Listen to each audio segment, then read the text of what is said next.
What is going on, YouTube? And I wanted to come back today with a video that's a little bit different and fun. I wanted to do my NCAA March Madness NCAA Tournament 2016 simulation. So as you guys can see, I got all the matchups here that are projected to take place. Obviously the matchups will be selected tomorrow for sure, but this is a pretty accurate bracket to what it's going to look like. So there were 3 teams that were not in this, and there was South Dakota State, which I was really surprised by, Green Bay, and then there was one more, I can't remember. So I had to replace those teams with other teams that were either on the bubble or that would take their place in the conference. Florida Gulf Coast was the other one, and I just put Florida A&M in for that one. I'm taking over as North Carolina for the for just the user, but I'm not going to actually be do anything like playing any games or anything. As you guys can see, it's a pretty short video. It's all simulated through, and obviously these teams are rated as the way they were back in 2004, 2005, and like I said, this is just kind of to see what would happen if if the bracket from this year happened in 2004, and to be honest, or 2005 actually, and to be honest, from what I saw, it was actually pretty similar to what would happen today, even though the ratings are pretty vastly different.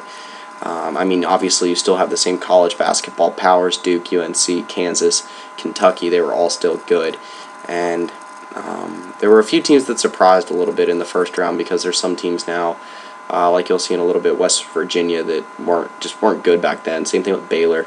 Some of the Big 12 teams now, and as you can see, North Carolina wins the first one.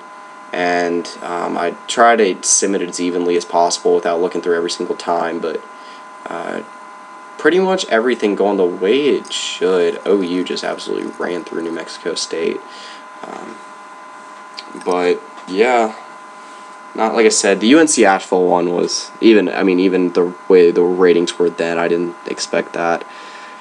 But yeah, so that gets done with that's about done with the round of 64. I try to give you guys the looks at every single team. Wichita State was a surprise. I believe they made it to the Elite 8, and they're not even that. They're like a C overall in this game. But as you guys can see there, everything else pretty much the same.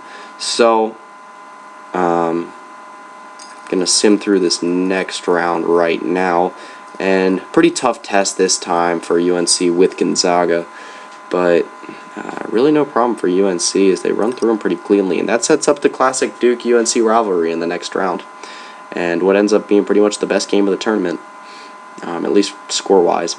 So Wichita State moves on again, and I believe they even beat UVA, and like I said, a C overall. I don't think they had a leg up on any of the teams that they were playing against, but found a way through.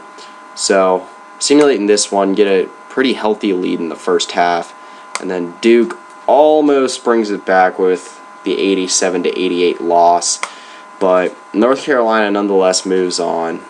If you guys, I'm not a North Carolina fan, I just picked up that team randomly, by the way. I actually don't really like North Carolina that much.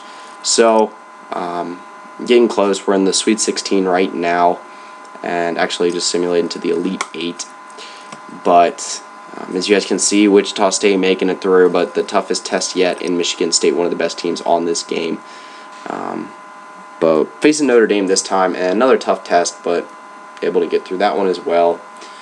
OU doing pretty good as well. I believe it is Michigan State and Miami. Yeah, Wichita State finally lets way. Good run for them, but nonetheless, let's way for Michigan State and Miami in the Final Four, and then OU and UNC on the other side of the bracket in the Final Four. And what ends up being a somewhat close game, tough test, but still a decent win for UNC, and then a blowout for Michigan State. And then the final is Michigan State and UNC.